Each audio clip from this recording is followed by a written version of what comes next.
Hello and welcome to Viewers on News. I am Jawad Tehami. With just a few weeks left from the inauguration of President-elect Donald Trump to become the 47th President of the United States of America, China has come up with new trade controls against certain U.S. companies and entities, adding 28 U.S. companies to export control list and 10 companies to unreliable entities list. Regarding this, Chinese Ministry of Commerce has said, let me quote, "The export of dual-use items to the 28 entities is prohibited and any ongoing export activities must be stopped immediately," unquote. Regarding those unreliable entities which have been entered into unreliable entities list, the Ministry of Commerce says the entities will be prohibited from engaging in China-related import or export activities and barred from making new investments in China, unquote.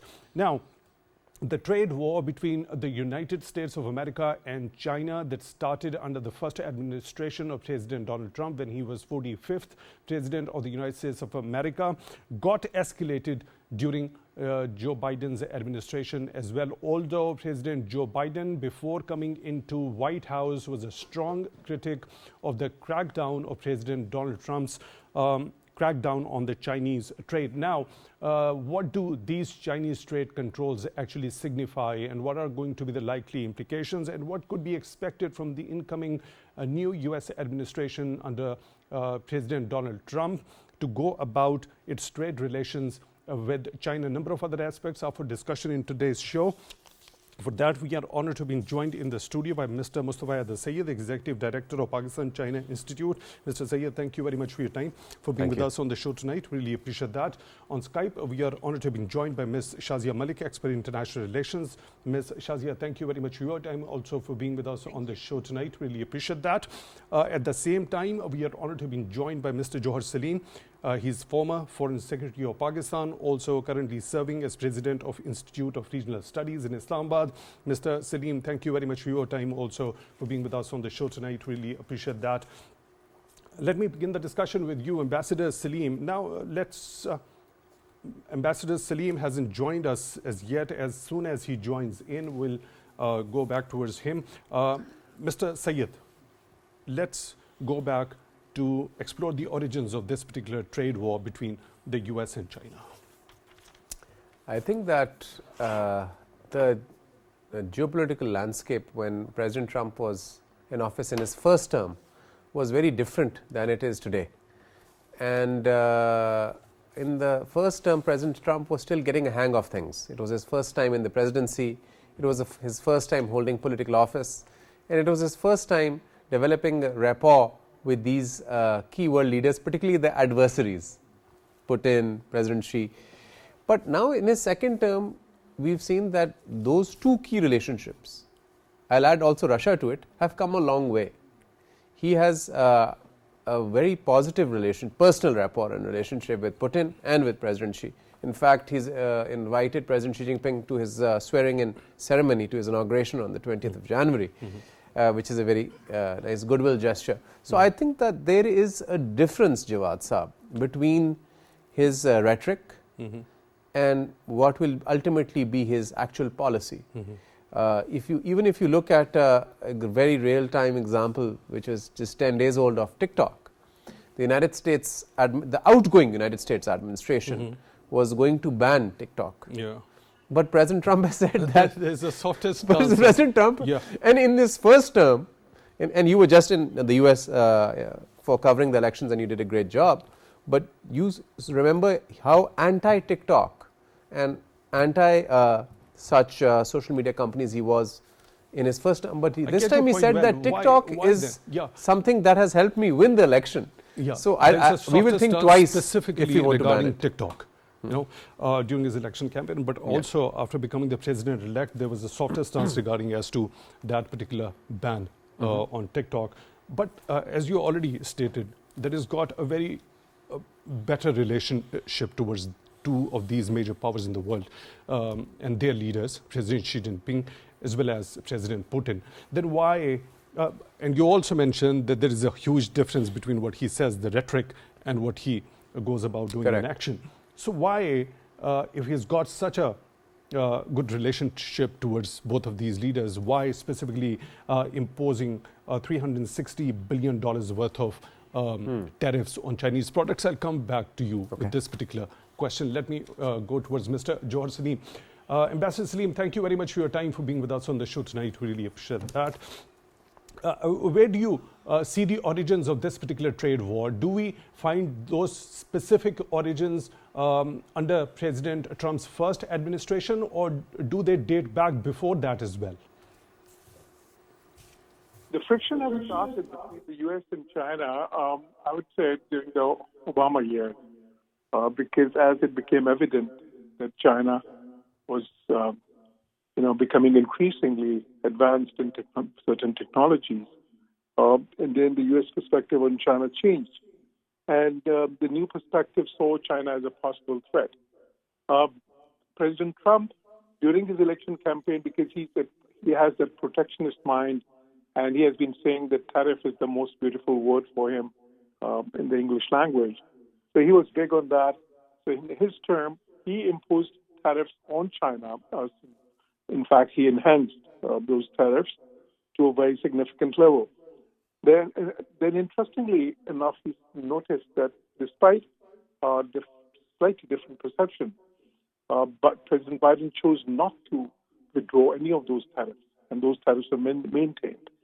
Now, in this election campaign, President Trump had been calling for much higher tariffs, even mentioned like figures of 50 to 60%. See, that China-U.S. trade is one of the biggest trades in the world. It's the biggest trade for China and possibly the U.S., about $800 billion. And a big part of that is China's exports to the U.S., which are over $500 billion. They also have an investment cooperation, a very significant investment cooperation relationship with about $126 billion of U.S. FDI in China and about $28 billion of Chinese FDI in the U.S. So that is there. Now, the companies are very much interlinked. For instance, if we talk about Tesla, which has, which received a major boost once it shifted its production and its market to China. And Elon Musk has a very important role in this U.S. administration. We know that. But having stated that, I feel that this China-U.S. rivalry will intensify during Trump's second term, Trump 2.0, so to speak, not just in terms of rhetoric, but also perhaps in terms of content as well, to a certain extent. Although both the countries still have to coexist, and it's not really that they will just snap their trade ties or snap their commercial ties, because they are too big and they are important for both the countries. Now, China cannot retaliate if the U.S. imposes, for instance, more tariffs. But in the same manner, because they can't really, or they did retaliate by they also imposed tariffs, but because their imports from the U.S. are much smaller, so it's not really the same thing. How they can retaliate is other areas. For instance, they did in terms of the, NVIDIA. They did in terms of, because they control 80% of the what they call the precious minerals or the rare earths or rare metals, which are very important for the electronics industry. So they control 80% of that, and there are some other areas where they have an advantage. So then they can retaliate in those areas. Last point that I would mention, recently you would have seen that there was a tit-for-tat imposition of sanctions between the two countries. First, the Chinese imposed sanctions on many U.S. defense industrial entities such as Raytheon and General Dynamics and Boeing even and many others and their subsidiaries. Then the Americans have retaliated. They have imposed sanctions on this Integrity Technology company, and then there's because it's linked with the Flex Typhoon, alleging that they were involved in cyber attacks on the U.S. So I see that what I envisage is that this tit-for-tat retaliation will continue. We'll see that in many areas, expanding as well. The rhetoric from the U.S. side in particular would increase. But of course, the Chinese would not stay quiet as well. But at the same time, they would maintain their dialogue, and they will explore different ways and means to coexist and continue their huge trade relations and relations in many other areas, because these two countries are, these are two big powers to sort of, to just snap the relations, because their relations are a factor of stability for the entire globe, and that is something they both understand. So what I see is a slightly more challenging times, but still what I see is that both the countries would try to find ways to still manage the relationship. Right, your point is well taken. Mr. Saleem, one very important question, as if we try to draw a comparison between what President Donald Trump did towards China in terms of trade. Also, there was a strong criticism on the part of President Joe Biden before he took White House, and one of the 2019 speech, let me quote that: President Trump may think he's being tough on China, but all he has delivered is more pain for American farmers, manufacturers and consumers, unquote. Rather, when he entered into the White House, we saw that he escalated that trade war. There are certain steps that he took: quadrupled the electric vehicles tariffs to 100%, tripled the levies on steel and aluminum products 25%, and doubled the rates on semiconductors to 50%.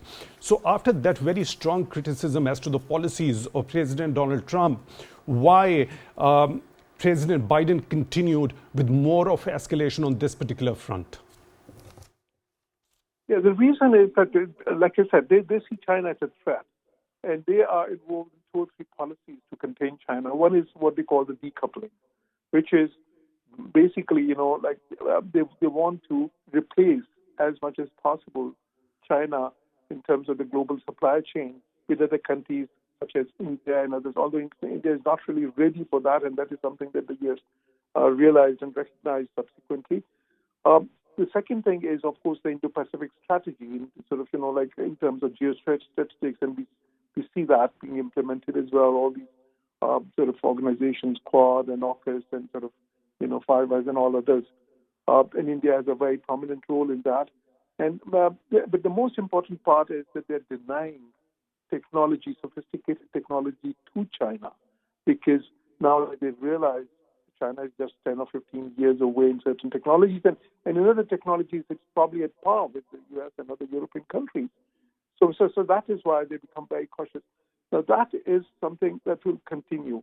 But the Chinese now are involved, and I was in China recently at the head of a delegation of think tanks and media and academics, and we had some very useful exchanges there.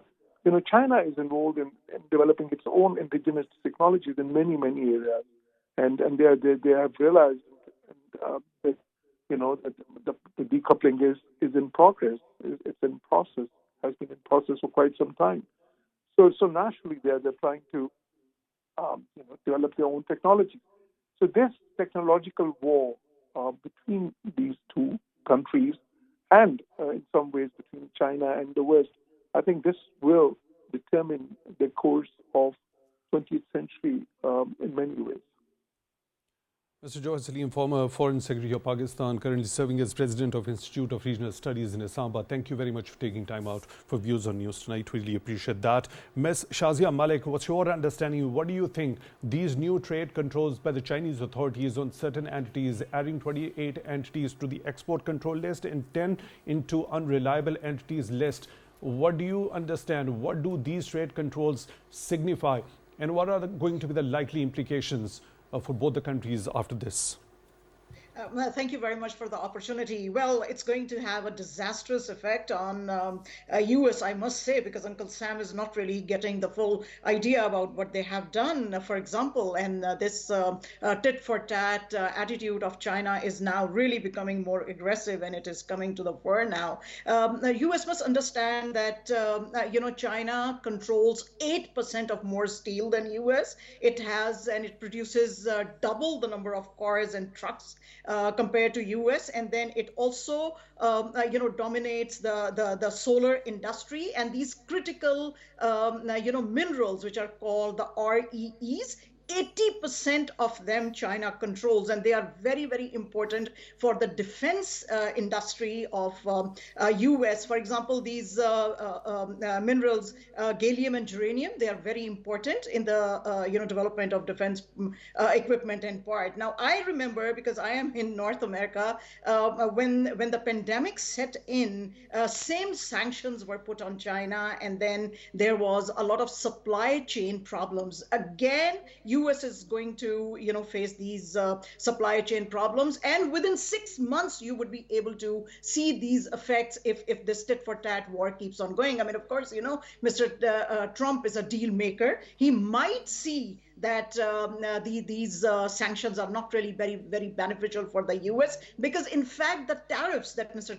Trump has been talking about that he will put on China, they are not really going to be so much damaging for China, but for US, the US might see that, this is just my understanding, they might see very, very adverse effects for that. For example, they might see an inflation also seeping in if they don't really stop over there, and if this deal does not set in. For example, this war has been going on for quite some time. They have been saying that China hacks our systems and China unnecessarily takes a lot of advantage from us, but then the US market also must understand that it is at the moment mushrooming with the Chinese stuff, because Chinese labor is cheap, they get a lot of things done over there. If at all this war keeps on going, things are going to be, not only in US, but I'm talking about in the broader perspective, the North American perspective, because like, for example, we are sitting in Canada, it's going to have a lot of problems. Like, for example, when Mr. Trump announced tariffs on Canada and Mexico also, we have started working on that. For example, in Canada, we have set up a committee now with Intergovernmental Minister, Mr. Dominic LeBlanc, and our, Ms. Melanie Joly, the Foreign Affairs Minister, and we have set up a committee to deal with these tariffs. I think the US also needs to sit with China very, very seriously, because China has said many times that this war is not going to benefit anybody. Anything can change in Trump administration, but at the moment that the names that we see, the Secretary of Commerce, Mr. Canton Fitzgerald, and Secretary of Defense, Mr. Pete Hegseth, they might change. But at the moment, these nominees that we see here, they are really going to have a very, very hard time if these sanctions keep on going. Especially today, I was seeing these big giants, for example, Lockheed Martin and Raytheon and Boeing. They have been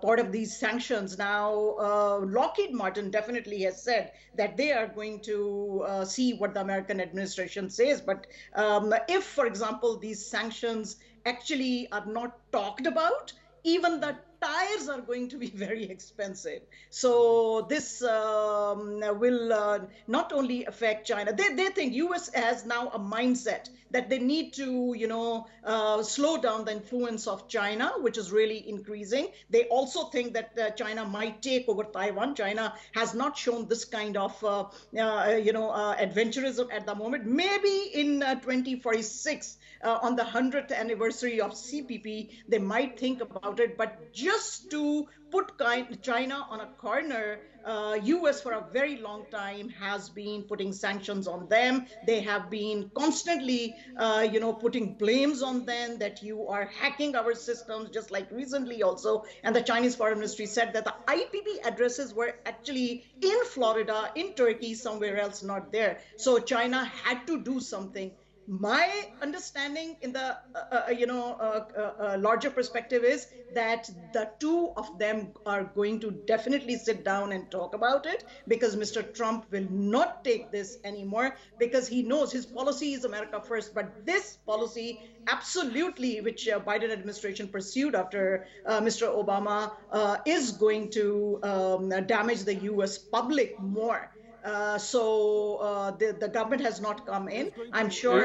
As per your understanding, is going to damage the U.S. public more. It's going to have the adverse effects largely on North America as well. Now, your quick take regarding as to the significance of this particular timing of these trade controls on the part of the Chinese authorities on these giants from the U.S. Just a couple of weeks before President Donald Trump takes the White House as the 47th President of the United States of America. And I'll come back to you to understand your view regarding as what could be the possible scenarios when you specifically say that both the Chinese and the U.S. officials have to sit to talk the things through regarding this. But firstly, your take regarding as to the timing and its significance. Oh yes, that's I mean, U.S. has been for the longest time putting pressure on China. So this is exactly the right time when in Mar-a-Lago, all these officials, they went to meet Mr. Trump, like for example, Mr. Trudeau, and then others, and they wanted to have a exchange pleasantries. But what happened was that Mr. Trump announced all these tariffs, and he said that he is going to put more tariffs on China and on India, because they take a lot of advantage of US. So what happened is that people over here started working immediately, and when these tariffs things started propping up, they started coming up, China thought that it is right time to put some pressure on US as well. So the Trump administration is just coming. I mean, this is a transition period in US, so they are just about to take over. So maybe I think So you think it's not going to be, it's not merely a symbolic gesture at this particular point in time. It's actually to pressure the new incoming administration in the US on the part of the Chinese. Not like I said, for them.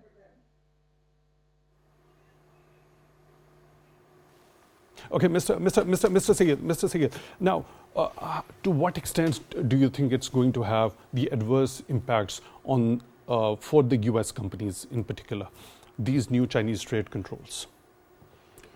I think that trade controls on both sides are definitely very harmful for the commerce between these two companies, between the two sets of companies, China and the US, particularly because they are the biggest trading partners in the world.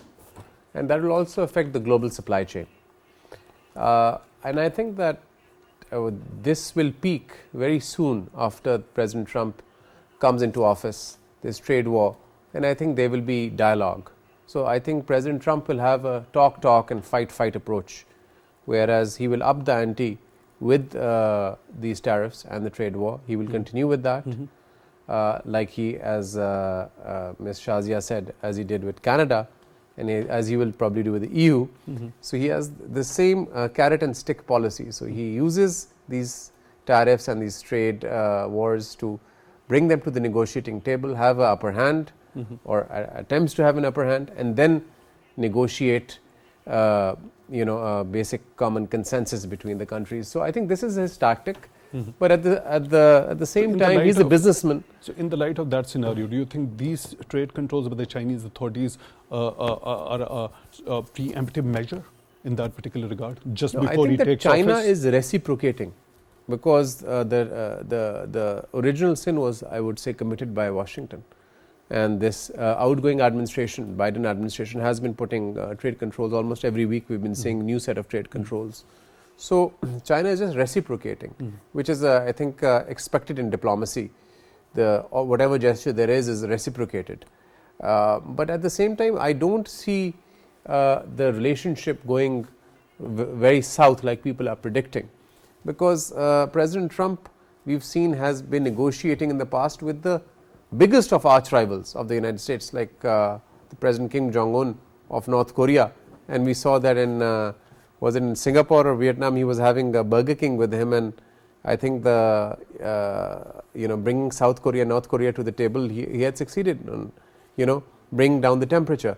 So I don't see these trade conflicts or trade wars going outside those parameters and spiraling out of control. Going back to the same question that I earlier wanted to ask you. So if he's a businessman, he's got a different way to go about the things. A number of examples they've just quoted. Why he imposed tariffs of $360 billion worth of products on the Chinese products. But right now, he's not president during his first term. Yeah. I think during his first term, he was also, as I said, he was getting a hang of things. And in Washington, as we know, there's the traditional US establishment as well, which has a very clear way of thinking of containing China, of not allowing the peaceful rise of China, particularly its economic might. So tariffs, of course, are also one way of containment. It can be used as a way of containment, a way of stalling a country's economic growth. And I think the traditional perspective in Washington is to, of course, see China as a rival and do everything where it does not overtake the United States economically. But President Trump is an outsider to Washington. He is not from the Washington establishment.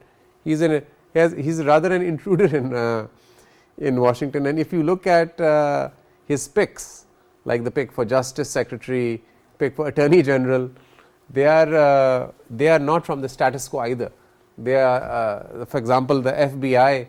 Some of the former FBI heads have actually spoken out publicly about his pick for the Justice Department, because Justice Department oversees the Federal Bureau of Investigation as well, and they are mavericks. They say that this Justice Department needs to be overhauled because it's decaying from within.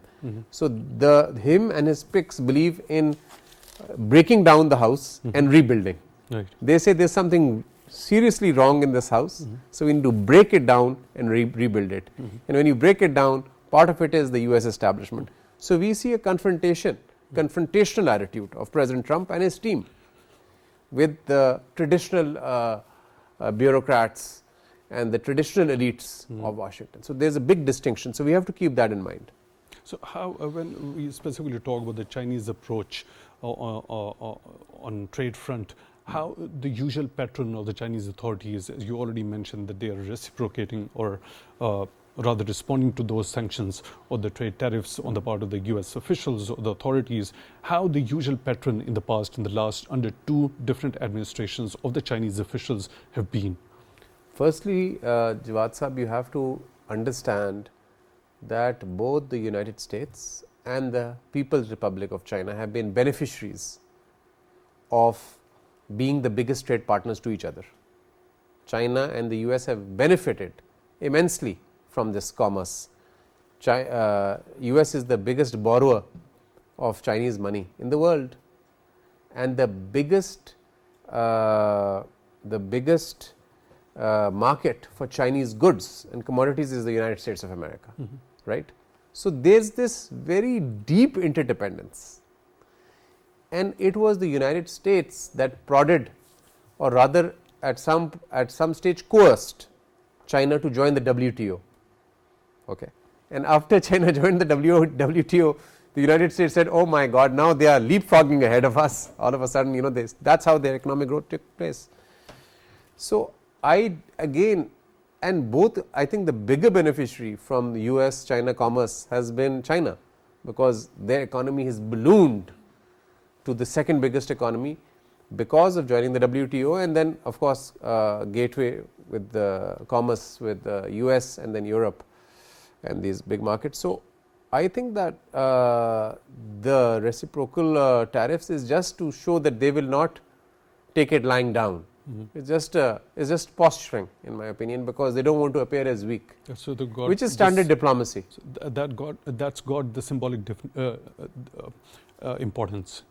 Is that it? Yes, and I want to make a prediction. I don't see, and my analysis is that I don't see this trade war or these tariffs from both sides spiraling out of control after President Trump gets into office, because the latest ones, particularly the ones which were put by the Biden administration before before the Chinese ones, were from this outgoing administration.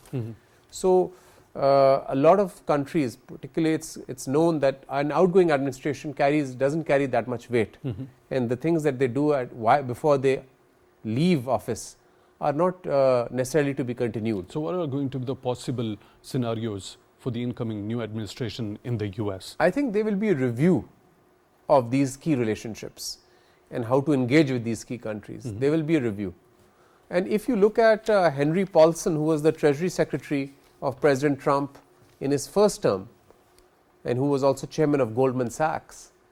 He writes in his book Dealing with China of how he has witnessed the different leaders in China and how he has engaged with them, and then as Treasury Secretary finally of Trump. And his whole book argues and gives the narrative of how it is critical for the United States to deeply engage with China and how it is in the US national interest. So I think that we need to wait till January 20th. So what do you make of this particular statement by former President Donald Trump, the president-elect? The Chinese officials were petrified of me putting on additional tariffs, and we don't use that. China is right now our boss. They are the boss of the United States, almost like we are a subsidiary of China, and that's because the Biden administration has been so weak, unquote. And this is what he stated during an interview with CNBC.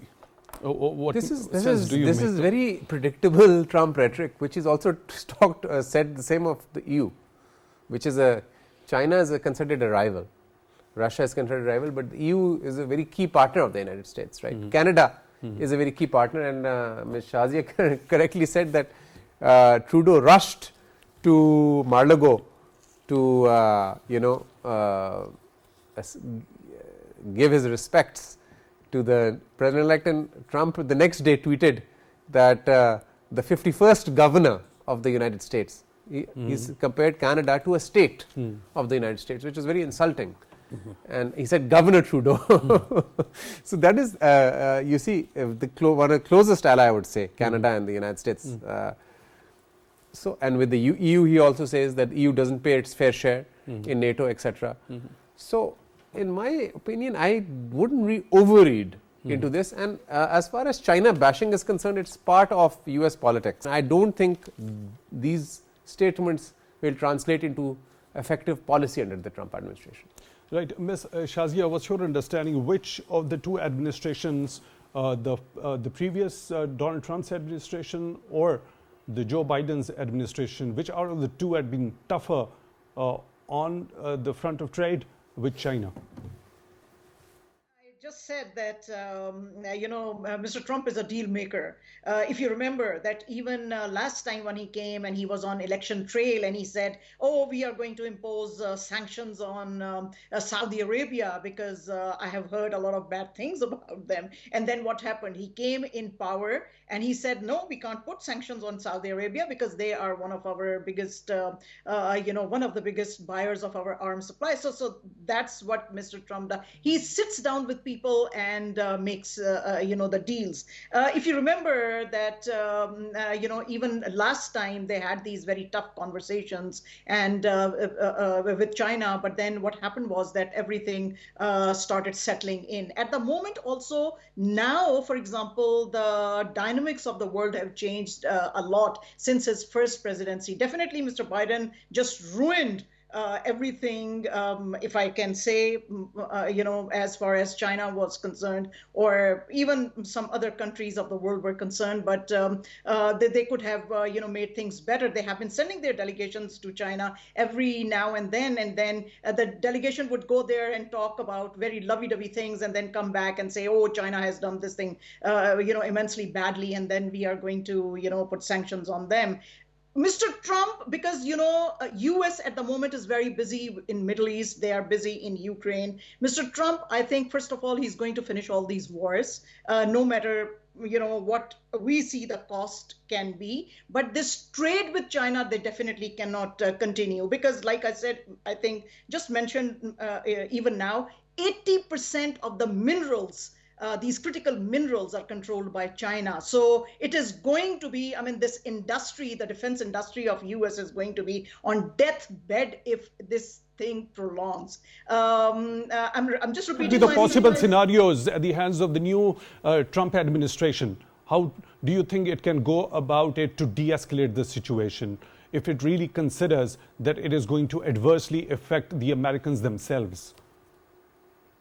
To hurt the Americans. Like I said, inflation will set in. There are going to be a lot of, inflations, not only in US, but these effects are going to have ripple effect in China and Mexico directly. There are going to be less things. There are going to be supply chain problems. We faced these supply chain problems during the pandemic time. So you will be surprised to know that we used to see the shelves empty in supermarkets over here. So this thing cannot, labor is very expensive in North America. They absolutely cannot afford to continue this war. So this administration, like I just mentioned, the Commerce Minister and the Secretary of Defense, they are absolutely going to sit and talk to China about this. They will not continue. My strong belief is, in my first round of discussion also, I have said that they are going to sit with China, resolve this. They absolutely will. So they cannot have... with China, what are the policy options for them? For US or for China? For the US, what are the policy options if they are going to sit with the Chinese officials to resolve this particular matter and not let it prolong further?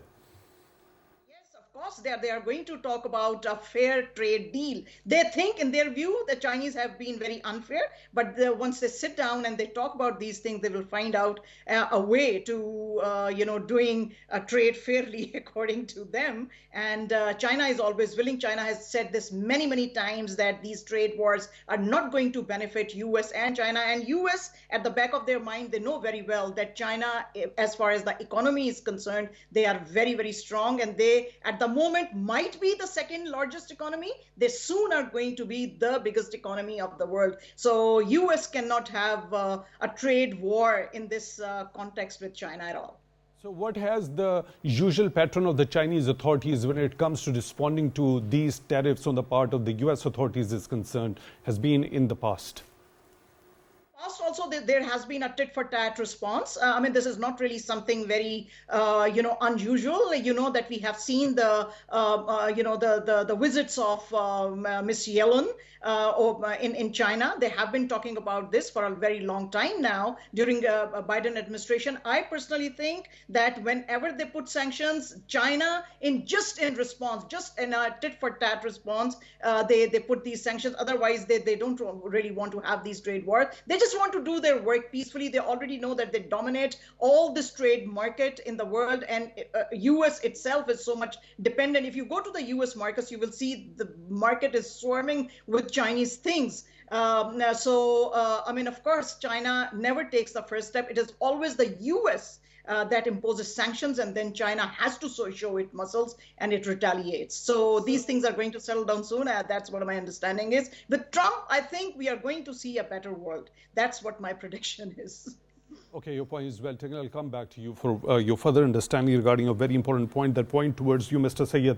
You already talked of the World Trade Organization, the coercion on the part of the US towards China to bring it in the ambit. Is there any sort of a role the WTO could play in order to de-escalate the trade tensions between the two? I don't think that the President Trump believes and has too much confidence and takes these UN and WTO very seriously. In fact, he withdrew from multilateral partnerships in his first term, if you remember, including like the Paris Agreement. So, but when you talk about tariffs to China, he has also threatened tariffs to India, Mexico and Canada. Now, India is its preferred strategic partner and best friend in Asia, and he's threatened tariffs towards India as well very recently after winning the US election. Canada, we know, and Mexico. So I think that we need to look at the larger picture. He's being, his whole premise is of this ultra nationalism of protecting American jobs, right? Of America first. And his overall worldview is a paranoid worldview that all other countries are taking advantage of US and US power and of US leniency. So he sees all of these countries like that and all of these partnerships like that, that we are getting the sour end of the deal. We are getting the shorter end of the stick, and we need to negotiate better with the world. And his supporters then cheer him up and say, oh, Trump, Trump, Trump, you're right. He will talk about us. He will talk about the American people, and he will protect our jobs. So this is the narrative. It's not about China. This is the narrative. And if he has to talk tough with China to reinforce that narrative, because that is based on his political base. That strengthens his base, that makes him more popular, he will do that. Very key point, if you look at President Trump's key aides these days, is Elon Musk. Now, Elon Musk is if you look at his interviews, or if you look at his business relationships, he is an investor in Shanghai for SpaceX. He is setting up a factory there. He met President Xi Jinping twice in 2024, twice, if not 3 times, twice at least. And he is very pro-China. And he has so much influence right now that one of the key aspects which he had unveiled was about immigration, and to have very strong immigration laws. But Elon Musk and his co-chair of that department of government efficiency, the Indian gentleman, they have made a new policy that professionals, high skilled professionals, will get visas immediately because they want to get the best talent from across the world, which makes a lot of sense. Yeah. But that does not go in line with the Republican Party's policy. But Trump has supported it. He says, yes, this makes sense. And we have seen an outcry. Coming in. One second. We have seen an outcry from the Republican Party stalwarts, from congressmen, senators, saying that this is very wrong and this is a departure from what was agreed and what was said in the election campaign. So I think we are a lot of in for a lot of surprises. You can't base it on his rhetoric, mere rhetoric. Right. Ms. Shazia, one last key point. Is there any sort of a role, as per your understanding, the World Trade Organization could play in order to de-escalate the trade tensions between the two? Mr. Trump doesn't believe in that. So I don't know what role that can play. But do you think he believes in all these bigger organizations? I remember when he was on election trail, how NATO was getting sleepless nights because of all these the funds that they have been talking about, the allocations they have been talking about. Mr. Trump doesn't believe in these things. In his own country, he says that this new appointee that he's bringing in, Mr. Kash Patel, he says, I'm going to disband FBI. So he's a very, very a different person. He is he doesn't believe in all these organizations and their roles and all of that. So I don't think so. I don't see WTO having any effect. He is a person who makes his own policy. He has the list that you see, the list of his nominees that you see, they are also very, very non-conformist. They are also very, very anti-establishment. So he is definitely not going to listen to the establishment. He will just follow his own policy. And these policies mostly are going to also be dominated, just like the gentleman said, that Elon Musk, not only by Elon Musk, by also Mr. Kash Patel for intelligence agencies, also by Mr. Vivek Ramaswamy for all these relations. H-1B visas we were just talking about, they were having this trouble, and Mr. Elon Musk all of a sudden said that, oh, how can you put a ban on this, because I myself was a migrant over here, but definitely they are going to crack down on illegal immigration and other things. And that is why Canada also is having problems, because US is telling them to stop these illegal migrations from there. So I mean, in the broader perspective, if we see, his team itself is also very, very non-conformist like him. And if they are going to disband FBI, for example, like till about now that they have been saying, and they are going to give a tough time to a very close ally like India, do you think they are going to listen to WTO? WTO, Mr. Trump is not going to listen. He will only focus, if his team tells him that this thing hurts the American public, he's going to look at it, because again, America first policy. And if otherwise, they will make policies in their own, they will take things in their own stride, that they will make things what benefits them, what benefits their, because mostly a lot of American billionaires are part of, this administration, and they also supported him during the campaign. So they will actually also see where their interests are. Mr. Trump is definitely going to be influenced by them. Ms. Shazia Malik, expert in international affairs, joining us on Skype. Thank you very much for being with us on the show tonight. Really appreciate that. Mr. Mustafa, the Syed, Executive Director of Pakistan-China Institute, thank you very much for your time, as always, for this insightful discussion over here at Views on News. Really appreciate that. With that, we come to the end of today's episode. Till the next one, take good care of yourselves.